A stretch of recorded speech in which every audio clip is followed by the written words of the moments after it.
এই মুহূর্তে আমরা রয়েছি রাজধানীর উত্তরা যে মাইলস্টোন স্কুল অ্যান্ড কলেজ রয়েছে সেখানে। দর্শক, আপনারা নিশ্চয় জানেন আজ দুপুরে এখানে বিমান বাহিনীর একটি প্রশিক্ষণ বিমান বিধ্বস্ত হয় ঠিক মাইলস্টোন কলেজের যে টিন শেডের ভবনটি রয়েছে সেখানে, এবং আশঙ্কা করা হচ্ছে যে অনেক হতাহতের ঘটনা কিন্তু এখানে ঘটেছে। যদিও অফিসিয়ালি এখনো কোনো কিছু জানানো হয়নি, একজনের মৃত্যুর খবর আমরা পেয়েছি। আপনারা এই মুহূর্তে দেখতে পাচ্ছেন যে মাইলস্টোন স্কুল অ্যান্ড কলেজের মাঠটি রয়েছে, খেলার মাঠ, সেখানে কিন্তু কিছুটা ফাঁকা রাখা হয়েছে মূলত উদ্ধার কাজ যেন সুন্দরভাবে করা যায় সেজন্য। এবং সামরিক বাহিনীর যেসব সদস্যরা রয়েছেন, সেনাবাহিনী সহ আনসার পুলিশ, বিজিবি, সবাই কিন্তু জায়গাটা ফাঁকা রাখার চেষ্টা করছেন।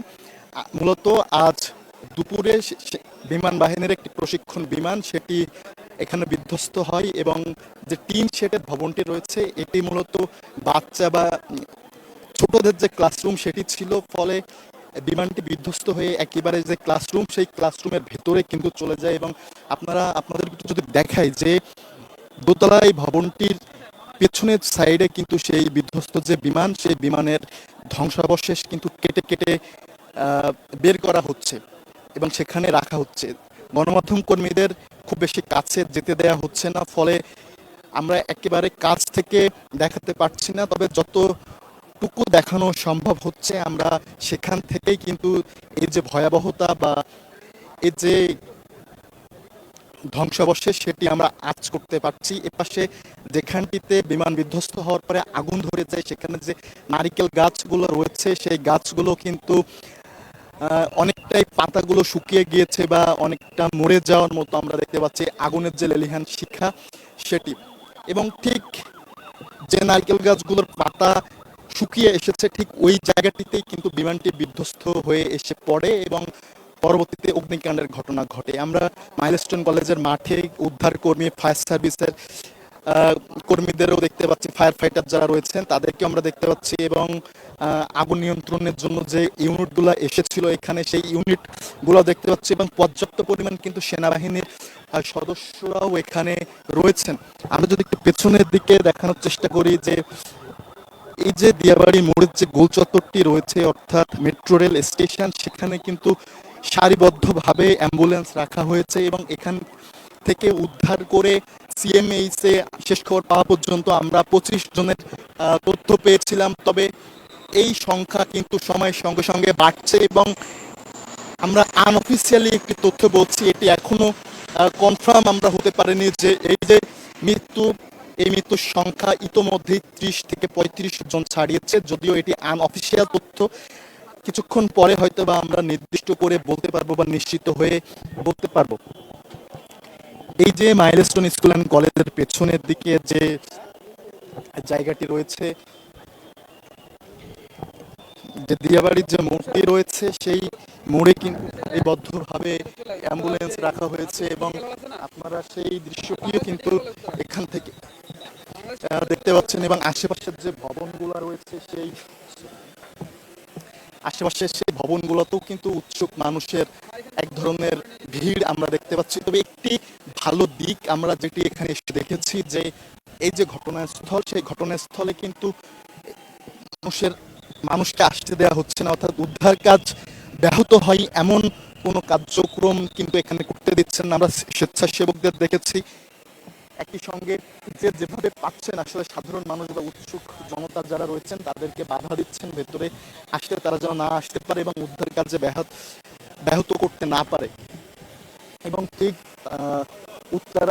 উত্তর দিয়াবাড়ির যে মোড়টি রয়েছে মেট্রো স্টেশনের এখানেই, সেখানে দেখতে পাচ্ছেন ওই জায়গাটাতে কিন্তু বিপুল সংখ্যক মানুষ আমরা দেখতে পাচ্ছি।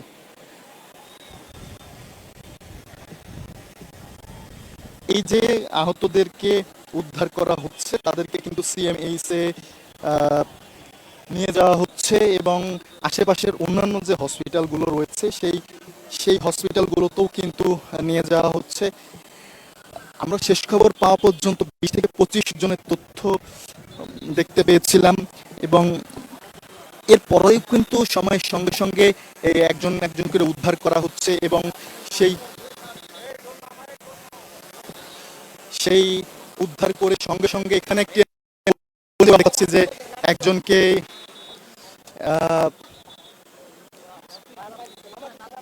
একজনকে কিন্তু উদ্ধার করে নিয়ে যাওয়া হচ্ছে অ্যাম্বুলেন্সে, এবং আপনারা দেখতে পেলেন যে এখানে কিন্তু ড্রোনও উঠতে দেওয়া হচ্ছে না, অর্থাৎ গণমাধ্যম কর্মীদেরও ওইভাবে এই সংবাদ সংগ্রহের সুযোগ দেওয়া হচ্ছে না, বা দূর থেকে আমরা যতটুকু চেষ্টা করছি এখানে দুটি অ্যাম্বুলেন্সে করে কিন্তু আরো কয়েকজন আহতকে নিয়ে যাওয়া হচ্ছে। ইতিমধ্যেই কিন্তু মঙ্গলবার অর্থাৎ আগামীকাল রাষ্ট্রীয় শোক ঘোষণা করা হয়েছে, এবং প্রধান উপদেষ্টা ডক্টর মোহাম্মদ ইউনূসও কিন্তু এই ঘটনার তার যে শোক বার্তা তিনি সেটি জানিয়েছেন। অফিসিয়ালি আমরা এখন দুইজনের মৃত্যুর তথ্য জানতে পেরেছি, এবং সময়ের সঙ্গে সঙ্গে ধারণা করা হচ্ছে যে এই মৃত্যুর সংখ্যা আরো বাড়বে। যে দুইজনের মৃত্যু হয়েছে তাদের মধ্যে একজন বিমান বিধ্বস্ত হওয়ার সময়ে, এবং পরে একজনের মৃত্যু হয়েছে রাজধানীর জাতীয় burn and plastic surgery institute, সেখানে চিকিৎসাধীন অবস্থায় কিন্তু তার মৃত্যু হয়েছে। এটি ছিল বিকাল 4টা 25 মিনিটের খবর, অর্থাৎ এখান থেকে আরো 5 মিনিট আগের খবর। তবে আনঅফিসিয়ালি আমরা কিন্তু খুবই মর্মাহত একটি তথ্য জানতে পেরেছি, যেটি এই ঘটনায় মৃত্যুর সংখ্যা 30 ছাড়িয়ে গিয়েছে। আমরা এমনটি কিন্তু জানতে পেরেছি। এই ঘটনায় শোক সরকারি প্রতিষ্ঠানে যে পতাকা অর্ধনমিত থাকবে, পাশাপাশি সকল সরকারি বেসরকারি ভবন ও বিদেশের যে বাংলাদেশের মিশন রয়েছে সেখানেও বাংলাদেশ জাতীয় পতাকা কিন্তু অর্ধনমিত থাকবে। পাশাপাশি আহত ও নিহতদের জন্য দেশের সকল ধর্মীয় উপাসনালয়েও কিন্তু বিশেষ প্রার্থনার আয়োজন করার নির্দেশনা দেওয়া হয়েছে সরকারিভাবে। আমরা এই যে জাতীয় বার্ন ইউনিট রয়েছে সেখানে শেষ খবর পাওয়া পর্যন্ত 28 জনের ভর্তির তথ্য জানতে পেরেছি, যাদের বয়স আসলে একটি উদ্বিগ্ন করার মতো বিষয়। বেশিরভাগেরই বয়স 12 থেকে 14 বছরের মধ্যে, কিন্তু আমরা কয়েকজনের নামও জানতে পেরেছি। তাদের মধ্যে রয়েছেন শামীম ইউসুফ 14 বছরের, 15 বছরের মাহিন, 17 বছরের আবিদ, 12 বছরের সায়েম, নাফি 12 বছরের, মেহেরিন তার বয়সও 12 বছর, আইমান 10 বছরের, আবিদ 9 বছরের। অর্থাৎ যারা আহত হয়েছেন বা অগ্নিদগ্ধের শিকার হয়েছেন তাদের বয়স কিন্তু খুবই কম। ফলে যারা একটু বেশি অগ্নিকাণ্ডে পুড়ে গেছেন বা হয়েছেন তাদের প্রচুর রক্ত লাগছে। আমরা বাইরেও দেখতে পেয়েছি যে মাইকিং করে রক্ত সংগ্রহ করা হচ্ছে, এবং যে যে রক্ত দিবেন সে কিন্তু পোস্টারে তার রক্তের গ্রুপ লিখে এনেছেন, এবং লাগলেই তাকে ডেকে সঙ্গে সঙ্গে রক্ত নেওয়া হচ্ছে।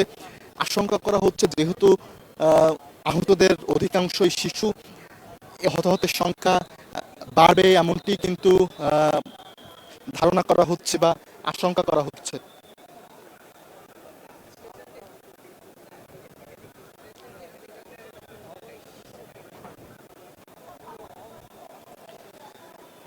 আন্তঃবাহিনী জনসংযোগ পরিদপ্তর অর্থাৎ আইএসপিআর এর এক বিজ্ঞপ্তিতে যেটি জানানো হয়েছে যে সোমবার বেলা 1টা 6 মিনিটে এই যে বিধ্বস্ত হয়েছে যে বিমানটি সেটি উড্ডয়ন করে, এবং এরপরে কিন্তু বিধ্বস্ত হয়।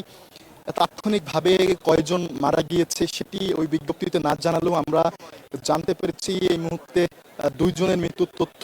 তবে আরো অনেক বেশি হতাহতের আশঙ্কা করা হচ্ছে।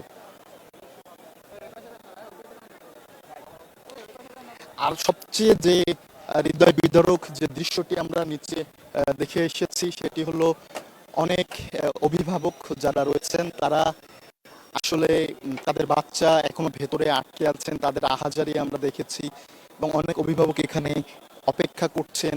অনেকের দুটি সন্তান এখানে ছিল, একজন বের হয়েছে, একজন এখনো বের হতে পারেনি।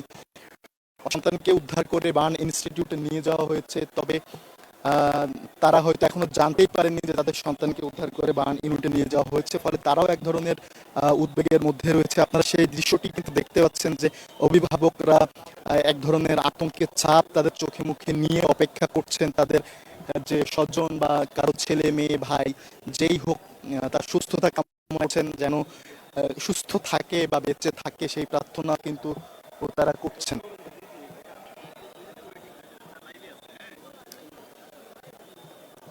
এই যে মাইলস্টোন স্কুল অ্যান্ড কলেজ রয়েছেন, এখানকার একজন শিক্ষকের বরাত দিয়ে আমরা যে তথ্যটি জানতে পেরেছি যে স্কুলের যে টিন শেডের দোতলা ভবনটির প্রবেশ মুখ রয়েছে, সেই প্রবেশ মুখেই মূলত বিমানটি বিধ্বস্ত হয়।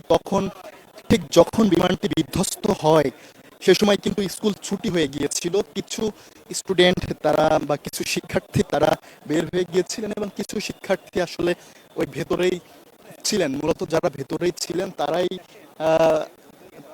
আহত হয়েছেন বা হতাহতের ঘটনা শিকার হয়েছেন তারা।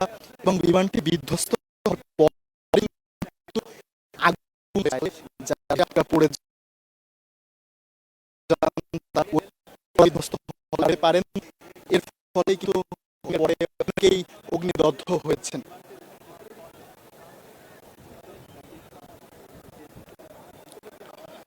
শুরুতে আহতদেরকে হেলিকপ্টারে করে আশেপাশের যে হসপিটালগুলো রয়েছে সেখানে নেওয়া হয় এবং পরবর্তীতে অ্যাম্বুলেন্স এসে আহতদেরকে নিয়ে যাচ্ছে।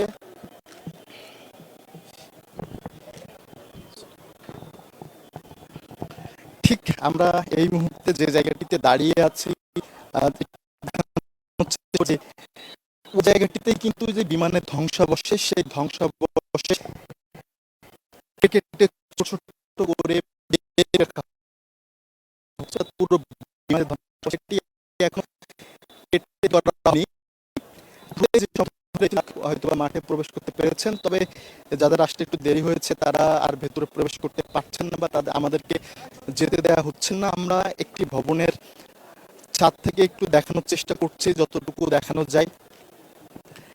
এই যে বিমানের দুর্ঘটনার যে কারণ, সে কারণ উদ্ঘাটন হবে, তদন্ত কমিটি হবে নিশ্চয়ই, আমরা ধারণা করতেই পারি। ফলে আশেপাশে কাউকে যেতে দেওয়া হচ্ছে না যেন কোনো কিছু সেখান থেকে গায়েব হয়ে না যায়।